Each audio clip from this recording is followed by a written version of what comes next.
मेरा नाम आदि है। मैं खाते पीते घराने से हूँ। मैं 3 बहनों का इकलौता भाई हूँ। पापा एक सरकारी नौकर है। उनकी तनख्वाह अच्छी थी जिसमें गुजर आसान था।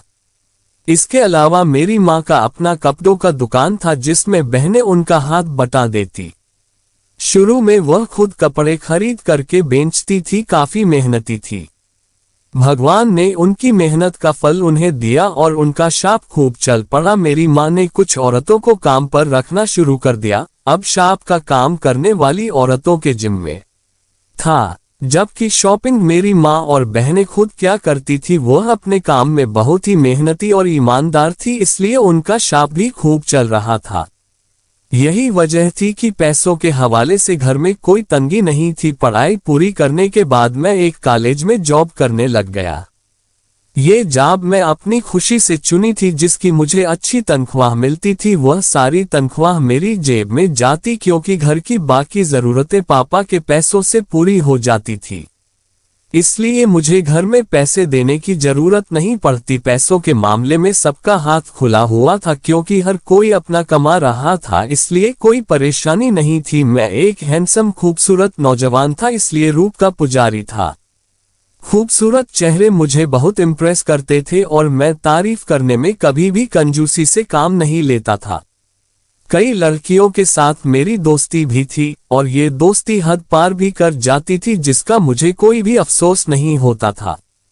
दोस्ती की शुरुआत हमेशा मेरी तरफ से होती थी। मैं 3 जवान बहनों का भाई था, लेकिन इस बात की मुझे कोई परवाह थी क्योंकि आम भाइयों की तरह मैं भी यही समझता था कि दूसरे की बहनों पर बुरी नजर रखने के बावजूद मेरी बहनें घर की 4 दीवारी में सुरक्षित हैं और उन पर कुछ नाजायज पाबंदियां लगाकर मैंने उन्हें जमाने की बुरी नजर से बचा भी रखा था।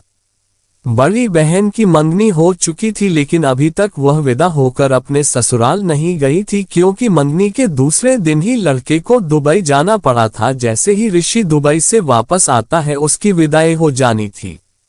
रीमा सबसे छोटी और घर भर की लाडली थी, अभी भी पढ़ रही थी और उसके बारे में अभी किसी ने नहीं सोचा था।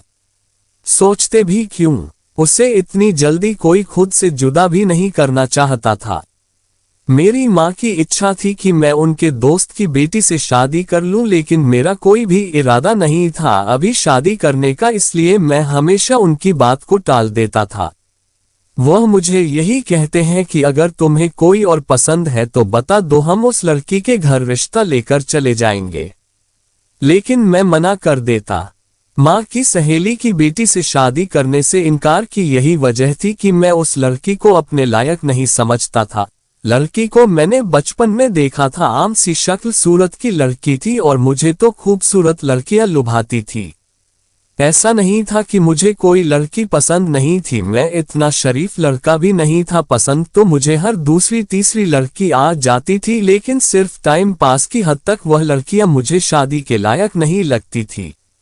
जाहिर है मैं एक मर्द था और मैं भी उन्हीं मर्दों में से एक था जिसे हर जगह मुंह करने के बाद अपने लिए नेक परसा अक्षर चरित्रवान लड़की चाहिए होती है, जिसकी कभी किसी लड़के से सेटिंग ना हुई हो। इसी वजह से मैं उन लड़कियों से शादी नहीं करना चाहता था, सिर्फ उनके साथ टाइम पास करता था। मेरा ख्याल था जब मेरे साथ सेट हो सकती है तो वह किसी के साथ भी सेट हो सकती है। अगर वह मेरे जाल में फंसी तो ये मेरी गलती नहीं थी बल्कि उनकी गलती मानता था। मेरे ख्याल में उन्हें इतने गिरे हुए कैरेक्टर का नहीं होना चाहिए जो मेरे बहलाने पर बहल जाए, क्योंकि लड़कों की तो आदत होती है लड़की को अपनी तरफ खींचने की। हम आखिरी हद तक अपनी कोशिश जारी रखते हैं और लड़की मान जाती है तो हमें लगता है कि लड़की का कैरेक्टर इतना मजबूत नहीं है। जब वह हमारे साथ फंस गई तो किसी के साथ भी फंस सकती है। उन्हीं दिनों कॉलेज में एक नई लड़की बिपाशा ने दाखिला लिया था। वह बेहद हसीन थी और सबसे बड़ी बात यह कि उसके चेहरे पर इतनी मासूमियत थी कि निगाहें हटाना मुश्किल हो जाता था। उस लड़की को पहली बार देखने पर ही मैं उस पर दिल हार बैठा था। धूप की तेजी की वजह से लाल चेहरा लिए वह परेशान सी प्रिंसिपल से अपने देर से एडमिशन लेने की सफाइयां दे रही थी, लेकिन एडमिशन की डेट तो निकल चुकी थी, इसलिए उसे एडमिशन नहीं मिल रहा था क्योंकि वह एडमिशन लेने के लिए अच्छी खासी लेट हो गई थी।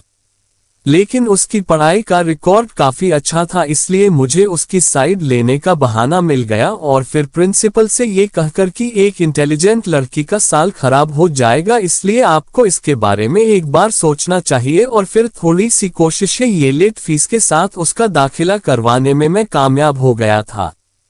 फॉर्म भेजने की जिम्मेदारी मैं अपनी जिम्मे ले ली थी, जिस पर वह मेरी बहुत आभारी थी। उससे लग रहा था मैं अपने स्टूडेंट का ख्याल रखने वाला एक बहुत ही अच्छा टीचर हूं, तभी मुझे उसकी इतनी परवाह है। जबकि हकीकत तो कोई और थी, मैं तो उसके हुस्न पर बुरी तरह मर मिटा था। अब मैं अपने दिल के हाथों मजबूर होकर उस लड़की की खूब मदद कर रहा था, जो भी उसकी पढ़ाई लेट होने की वजह से छोड़ चुकी थी, उसमें उसकी खूब मदद कर रहा था। अपने फ्री पीरियड्स में उसे बुलाकर पढ़ा देता और हर तरह से पढ़ाई में हुआ उसका नुकसान पूरा करने की भरपूर कोशिश करता, जिसकी वजह से वह रोज रोज मेरे एहसान में दबती जा रही थी। अच्छे से उसकी सारी पढ़ाई खत्म करवाने के बाद जब वह रिलैक्स होकर रूटीन की पढ़ाई की तरफ आ गई, तो एक दिन मैंने उसे बताया कि मैं उसे पसंद करने लगा हूँ। मेरी बात सुनकर वह बुरी तरह घबरा गई थी। उसकी सफेद पड़ती रंगत से मैंने उसके डर का अंदाजा लगा लिया था, इसलिए उस दिन मैंने उसे खामोशी से जाने दिया। लेकिन उसके बाद वह मुझसे छुपने की कोशिश में लगी रहती। मेरे सामने वह अकेले नहीं आती और जब मैं क्लास में पढ़ा रहा होता तो वह नजरें झुका कर रखती, मेरी तरफ देखने से बचती थी।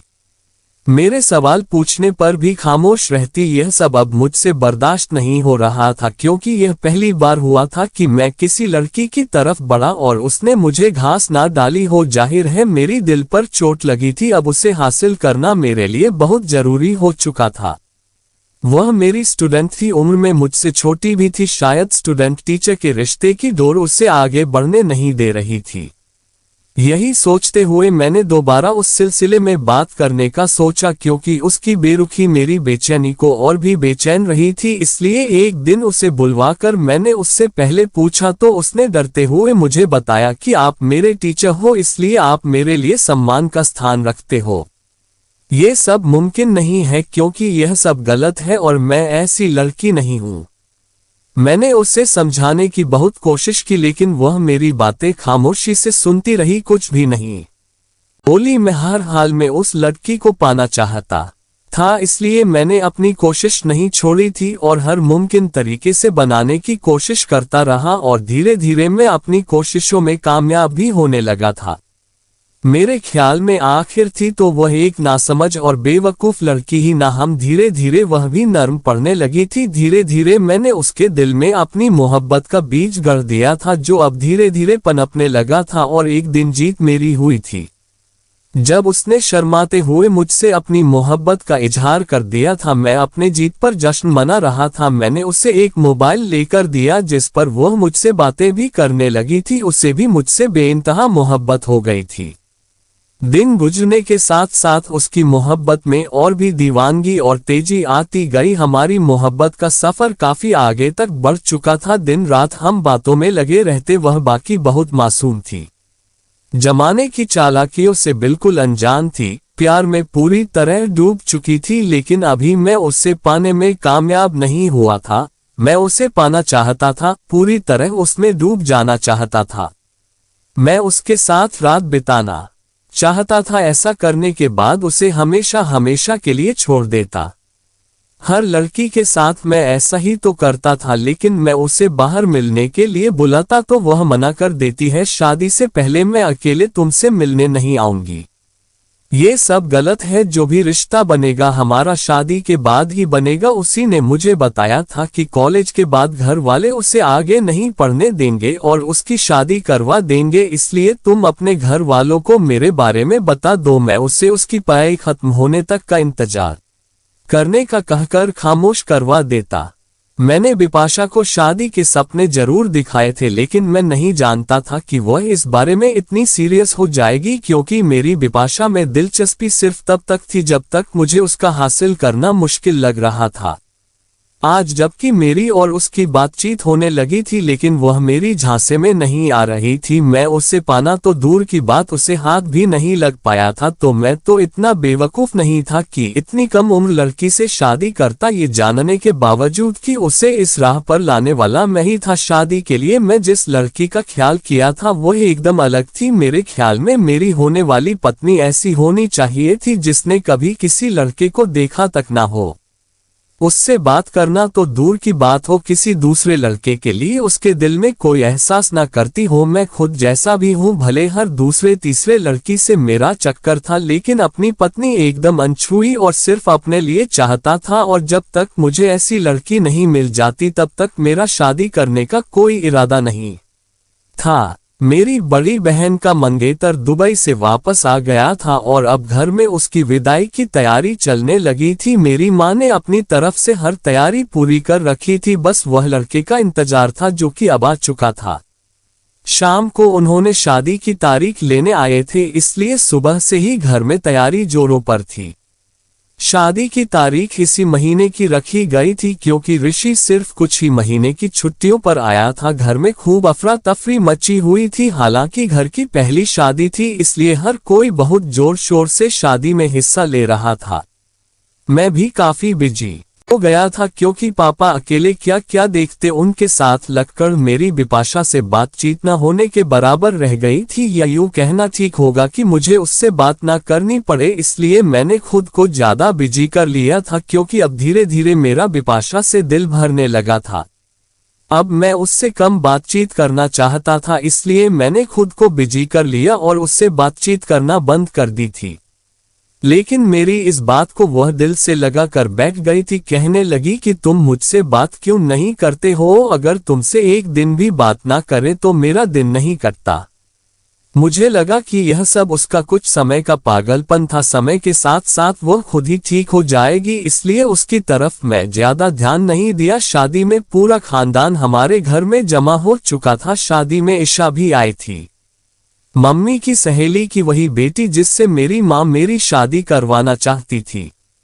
ईशा को मैंने बहुत सालों बाद देखा था। वह तो बचपन से अब तक एकदम बदल चुकी थी, बहुत ही ज्यादा खूबसूरत भी हो चुकी थी और मैं सदा से दिल फेंक टाइप का लड़का था। यहाँ भी दिल हार बैठा था। पूरी शादी में मेरी उस पर नजर रही थी, वह कहाँ जाती है, किससे बात करती है, ये सब मैं अच्छे से देख रहा था। मैं उससे जांचना चाहता था। मुझे लगता था माँ की बात मान लेनी चाहिए, लेकिन इससे पहले मैं अपनी तरफ से भरपूर तसल्ली करना चाहता था कि वह मेरे लायक है या नहीं। एक इम्तिहान पास किया था क्योंकि उसके अंदर वह सारी खूबियां मौजूद थी जो मैं अपनी पत्नी में देखना चाहता था। किसी और लड़के के साथ हो क्या, वह तो मुझसे भी बात करना पसंद नहीं करती थी। जहां किसी लड़के को देखती तो उससे बचकर निकल जाती थी। अगर कोई लड़का उससे बात करने की कोशिश भी करता है, वह भी उसको खरा खरा जवाब देकर अपनी राह बदल लेती थी। मैंने भी एक दो बार उससे बात करने की कोशिश की थी, लेकिन वह बस हमें जवाब देकर बहाने से उठकर चली गई और यही वह चीज थी जो मुझे चाहिए थी। इसलिए बहन की शादी के फौरन बाद मैंने माँ को अपनी रजामंदी दे दी। मेरी माँ खुशी से फूले नहीं समा रही थी। उनके बस में नहीं था कि मेरी चट मंगनी और पट ब्याह करवा देती, लेकिन मैंने उन्हें कहा कि इतनी जल्दी सब करने की जरूरत नहीं है, पहले मंगनी कर ले, फिर बाद में आराम से शादी की तैयारी करना। ऐसे में बिपाशा को मैं पूरी तरह भूल चुका था। वैसे भी उसका कॉलेज पूरे होने वाला था, तो मेरे ख्याल में अब उससे पीछा छुड़ाना आसान हो गया था क्योंकि वह मुझे सिर्फ मोबाइल और कॉलेज की हद तक जानती थी। मैंने उसे अपने बारे में कोई भी ऐसी जानकारी नहीं दी थी जो बाद में मेरे लिए परेशानी का कारण बनती, और मैं ऐसे हर लड़की के साथ ही करता था। यही वजह थी कि मैं हमेशा की तरह इस बार भी सुकून से था। बिपाशा की हर बात अब शादी के जिक्र से शुरू होकर शादी पर खत्म होती थी, जिस पर मुझे चिढ़ होने लगी थी। एक दिन उसने ज्यादा मजबूर किया तो मैं तंग आकर उससे कहा कि मेरे घर वाले तुमसे शादी पर कभी भी नहीं मानेंगे, इसलिए भलाई इसी में है कि तुम मुझे भूल जाओ। मैं इस बारे में मजबूर हूँ। मेरे इस तरह की बात पर भी एकदम खामोश हो गई थी। मैंने उससे कहा था कि मोबाइल से सिम निकाल कर तोड़ दे और दोबारा कभी मुझसे बात ना करे क्योंकि मेरी शादी होने वाली है और मैं अपनी होने वाली पत्नी को धोखा देना नहीं चाहता। मैंने उससे बात खत्म कर दी थी। उसने मुझसे बहुत विनती की थी, रो रो कर मुझसे विनती कर रही थी कि आदि मैं तुमसे बात करना नहीं छोड़ूंगी, मैं तुम्हारे बिना मर जाऊंगी। लेकिन मैंने उसकी एक नहीं मानी। ये तय था, मैंने उससे अपनी मोहब्बत का वास्ता देकर उससे पीछा छुड़ाया था कि उसकी यह कैसी मोहब्बत थी मुझसे जो वह मेरी मजबूरी में मेरा साथ नहीं दे सकती, और वह हमेशा की तरह मेरे इन प्यार भरी बातों में भी आ गई थी। मर्द इस मामले में कभी मजबूर नहीं होता। वह अगर सच्ची मोहब्बत कर ले तो दुनिया की कोई ताकत उसे अपनी मोहब्बत को हासिल करने से नहीं रोक सकती। वह किसी कीमत पर भी अपनी पसंदीदा औरत को किसी और के लिए नहीं छोड़ता, उसे हर कीमत पर हासिल करके रहता है। और अब जब वह किसी औरत से ऊब जाता है तो यूं ही अपनी मजबूरी का रोना रोकर दामन छुड़ा लेता है। और मैंने भी ऐसा ही किया था, उसे अपनी मोहब्बत में फंसाकर उसे बीच रास्ते पर छोड़कर अपनी जिंदगी में आगे बढ़ चुका था। बिपाशा से पहले मेरी जितनी भी लड़कियों से बातचीत हो रही थी सिर्फ दोस्ती की हद तक रही थी। मोहब्बत के दावे मैंने उसके अलावा किसी के साथ नहीं किए थे। उसके बाद मैंने कभी दोबारा पीछे मुड़कर उसकी खबर नहीं ली, ना ही उसने कभी मेरे रास्ते में आने की कोशिश की। मेरी शादी की तैयारियां जोर शोर से शुरू हो चुकी थी। मम्मी पापा दोनों ही चाहते थे कि मेरी बहन और मेरी शादी साथ में हो, और इस सिलसिले में मेरी मां ने अपनी सहेली से बात भी कर रखी थी और इस बात पर वह राजी भी थी। मेरी शादी के अगले दिन ही मेरी बहन की बारात होनी थी, लेकिन जिस दिन उन्हें शादी की तारीख लेने आना था उस दिन वह नहीं आए। हम पूरा दिन इंतजार करते रहे, फोन लगाया तो किसी ने रिसीव नहीं किया। अगले दिन ही मेरी बहन की होने वाली सास ने रोते हुए कॉल करके बताया कि हमारा बेटा तुम्हारी बेटी से शादी नहीं करना चाहता है। ये सुनकर तो मेरी मां पर पहाड़ टूट पड़ा था। मेरी बहन की होने वाली सास ने बताया कि वह किसी और से शादी करना चाहता है। मेरी मां तो रो रो कर निहाल हो चुकी थी, उनकी तबीयत तक खराब हो गई थी। मेरी बहन अलग मुंह छुपाए बैठी रो रही थी। मुझसे अपनी बहन और अपनी मां का गम बर्दाश्त नहीं हो रहा था। शादी की इनकार की वजह सुनकर मेरा खून गुस्से के मारे खौल उठा था। मेरे अंदर का गैरतमंद भाई जाग उठा था। मैंने उसे खूब गालियां दी। मेरी बहन की सास भी अपने बेटे की इस हरकत से बहुत शर्मिंदा थी और हर हाल में उसे मनाने की कोशिश कर रही थी, लेकिन उसका कहना था कि अगर उसने मेरी बहन से शादी कर भी ली तो वह उसे खुश नहीं रख सकेगा क्योंकि वह किसी और से मोहब्बत करता है। इस सिलसिले में वह हमारे घर हमसे मिलने भी आया था। मेरी मां से हाथ जोड़कर माफी भी मांगी थी, लेकिन मैंने गुस्से में आकर उसे घर से बाहर निकाल दिया। वैसे सच कहा जाए तो उसकी बात भी ठीक ही थी। अगर वह दबाव में आकर मेरी बहन से शादी कर भी लेता तो दोनों को समझौते की जिंदगी गुजारनी पड़ती और बाद में छोड़ने से अच्छा था वह अभी पीछे हट जाए। हर किसी को अपनी पसंद का हक मिलना चाहिए। ऐसा करने से मेरी बहन की जिंदगी बर्बाद होने से बच जाती, लेकिन ये बात मैं क्यों मानता। मैं अपनी मां को समझा दिया कि जो हो गया सो हो गया, अब इस बात पर मिट्टी डालें और उन लोगों को अपने दिलो दिमाग से बिल्कुल निकाल दें। मेरी बहन इतनी गई गुजरी भी नहीं है कि उसकी कहीं शादी नहीं हो सकती। हम अपनी बहन की शादी उससे भी अच्छे लड़के से करके दिखाएंगे। पापा ने तो अपने दोस्त से रिश्ता ही तोड़ लिया था और घर में भी सख्ती से मना कर दिया था कि कोई भी अब उनसे किसी ही तरह का संबंध नहीं रखेगा। हालांकि अगर देखा जाए तो उन लोगों की कोई गलती नहीं थी, उन्होंने तो पहले ही हालात से हमें आगे कर दिया था। माफी भी मांग चुके थे, लेकिन मुझे इन बातों की कोई परवाह नहीं थी। मैं उस घर का बड़ा बेटा था, इसलिए मेरी बात मानना सबको जरूरी था। इस तरह हमारे उनके साथ संबंध बिल्कुल खत्म हो गए। मेरी मां ने रिश्ता टूटने का इतना सदमा लिया कि बीमार पड़ गई। मेरी शादी में भी वह बीमार रही, जबकि मेरी बहन कुछ नॉर्मल हो चुकी थी। उसका कहना था कि जो हुआ उसी में भलाई होगी। बात की तकलीफ से अच्छा है कि उसे थोड़ी देर के लिए दुख हुआ। वैसे भी उसके उस लड़के के साथ कोई दिली लगाव नहीं बना था, इसलिए वह खुश है। मैं नहीं जानता था वह हमें खुश करने के लिए ऐसा कह रही थी, यह हकीकत में ऐसा ही था। माँ की तबीयत की वजह से मैं अपनी शादी को अच्छे से एंजॉय भी नहीं कर पाया। मुझे दिल से सारे फंक्शन अटेंड किए थे। शादी की रात भी उनकी तबीयत खराब हो गई थी, जिसकी वजह से सबने उनके साथ जागकर रात गुजारी थी। जैसे तैसे करके फंक्शन खत्म हुए थे, लेकिन अम्मा की तबीयत की खराबी की वजह से मैं बहुत ज्यादा बिजी रहने लगा था। कभी उन्हें अस्पताल लेकर आता, कभी उनकी दवाइयाँ लेकर आ रहा होता, कभी उनके पास बैठकर उनका दिल बहलाता, और इसी वजह से मैं अपनी पत्नी से ठीक तरह से बात भी नहीं कर पाया था। वह खामोश खामोश रहती थी, समय न देने पर मुझसे कोई गिला शिकवा भी नहीं करती थी, और इस बात पर मैं भी खुश था कि खुशबुकिस्मती से मुझे इतनी सब्र करने वाली पत्नी मिली है। दिन इसी तरह गुजरते जा रहे थे। कॉलेज से आने के बाद मैं अम्मा के साथ बिजी रहता, उनकी दवाइयाँ, हॉस्पिटल के चक्कर, यह सब मेरे जिम्मे था। ऐसे में अपनी पत्नी के साथ मेरा संबंध सिर्फ बातचीत की हद तक था। मैंने अभी तक उसे हाथ भी नहीं लगाया था, लेकिन वह मुझे अक्सर बेचैन और परेशान दिखती थी। शुरू में मैंने इसे अपना बहम समझकर नजरअंदाज कर दिया, लेकिन फिर जब मैं उससे इस बारे में बात की तो उसने टाल दिया। वह अपने साथ एक डागी भी लाई थी, सफेद और काले रंग का बेहद खूबसूरत डागी था। मुझे लगता था कि उसे डागियों का शौक होगा, लेकिन उसे सिर्फ उसी डागी में दिलचस्पी थी। इसके अलावा वह किसी दूसरे डागी को देखती तक भी नहीं थी। उसका डागी बहुत ही अजीब हरकतें ईशा के साथ वह बहुत अटैच था, लेकिन मुझे उससे न जाने किस चीज का बैर था। मेरे प्यार करने पर वह बुरी तरह गुस्से से बिखर जाती थी। पूरा दिन मुझे गुस्से से घूरती रहती। मैं उसके लिए अजनबी था, इसलिए शायद मुझसे वह घुली मिली नहीं थी, इसलिए मैं उस डागी की हरकतों को नजरअंदाज कर देता। उन्हीं दिनों हमारे शहर के हालात बहुत खराब चल रहे थे। आए दिन चोरी और डकैती की वारदातों ने हमें सावधान कर दिया था। घर से बाहर निकलते समय मैं अपने घर में सब लोगों से कहकर जाता कि घर के दरवाजे खिड़कियों को अच्छी तरह बंद कर लेना और किसी भी अजनबी के लिए दरवाजा मत खोलना। लेकिन किस्मत में आए कौन डाल सकता है। उस दिन कॉलेज से वापसी पर मैं बाइक को बाहर खड़ा करके अम्मा की दवाइयों की पर्ची लेने घर गया तो बाहर से मेरी बाइक चोरी हो गई। यह सिर्फ 10 मिनट के समय में हुआ था।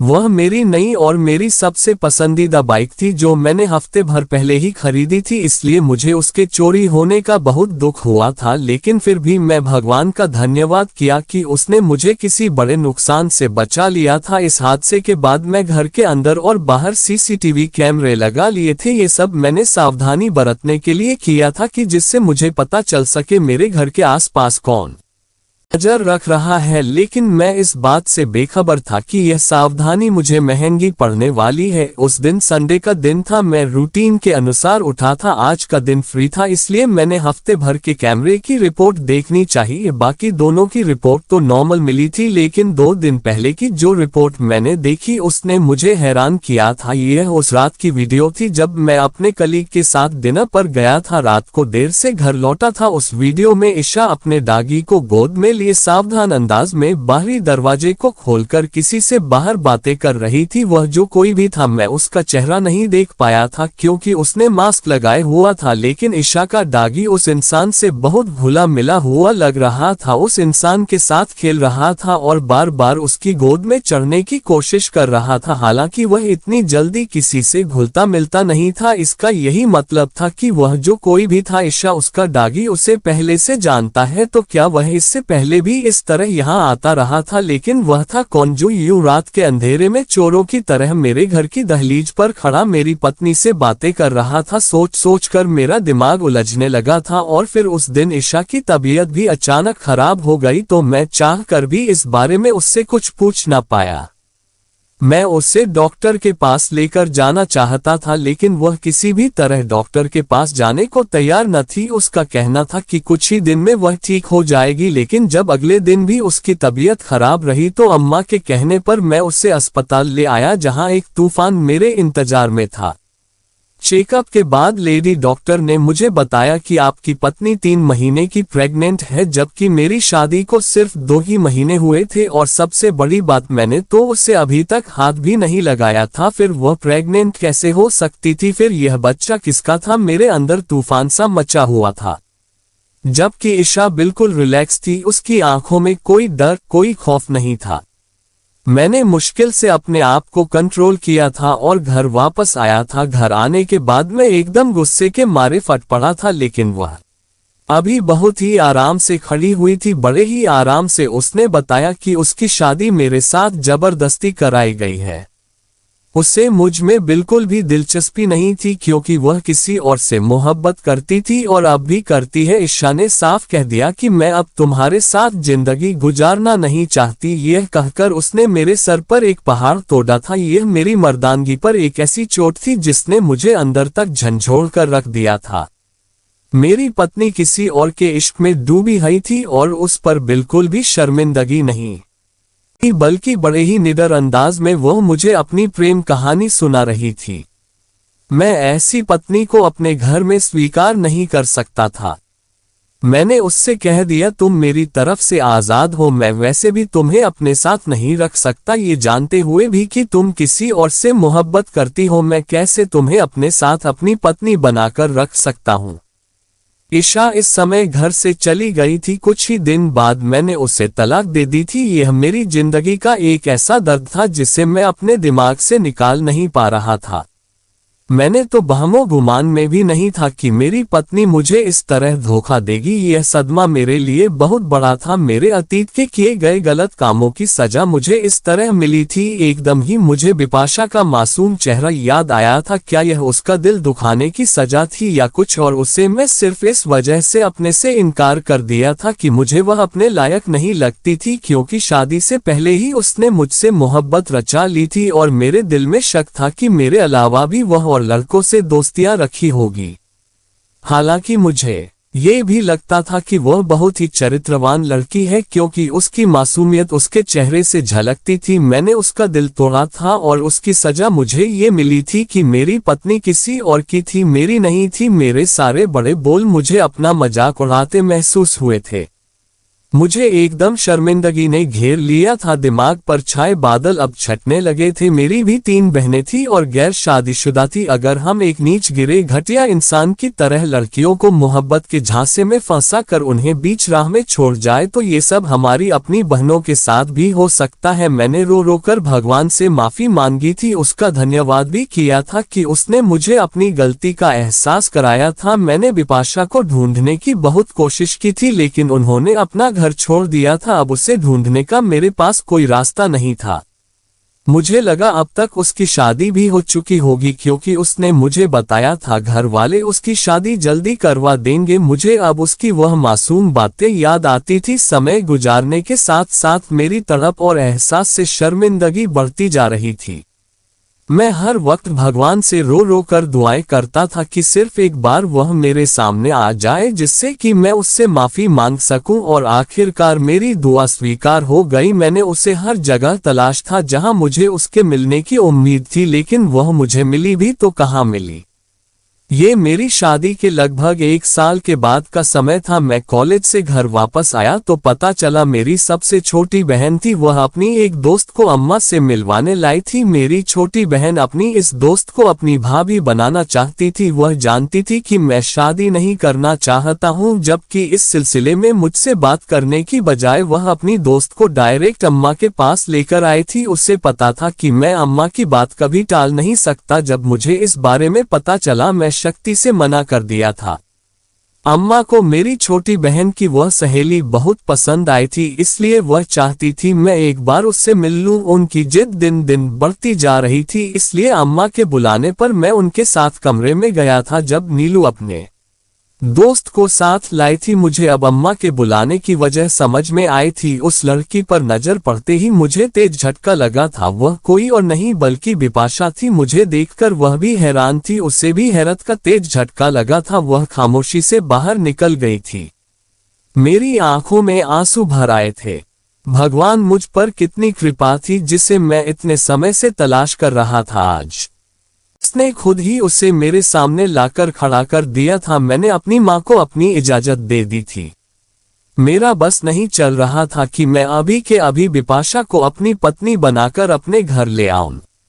मेरी हामी भरते ही मेरी माँ मेरी बहनें बहुत खुश हुई थी, लेकिन ये खुशी ज्यादा समय तक ना रह पाई क्योंकि बिपाशा ने ही इस रिश्ते से इनकार कर दिया था। उसके घर वालों ने भी उसे मनाने की हर मुमकिन कोशिश की थी क्योंकि वह लोग भी मुझे पसंद करते थे, लेकिन उसकी नाकामी नहीं बदली और वह अपनी जगह सही भी थी। मैंने उसे कम तकलीफ तो नहीं दी थी, उसके इनकार की वजह भी मैं अच्छे से जानता था, इसलिए मैंने खुद ही उससे बात करने का फैसला किया। वह बहुत जिद्दी हो गई थी, मुझे माफ करने के बावजूद वह मुझसे शादी करना नहीं चाहती थी और फिर एक बार मैं उसके घर चला गया। मैंने कहा, बिपाशा जो कुछ भी हुआ उससे माफ कर दो, मैं गलत था और अपने घर और अपनी गलतियों की माफी मांगता हूँ। मुझे अब एहसास हुआ है कि मैं भी तुम्हारे बिना अधूरा हूँ और मेरा दिल कहता है कि तुम अब भी मुझसे मोहब्बत करती हो, एक बार मुझे माफ कर दो।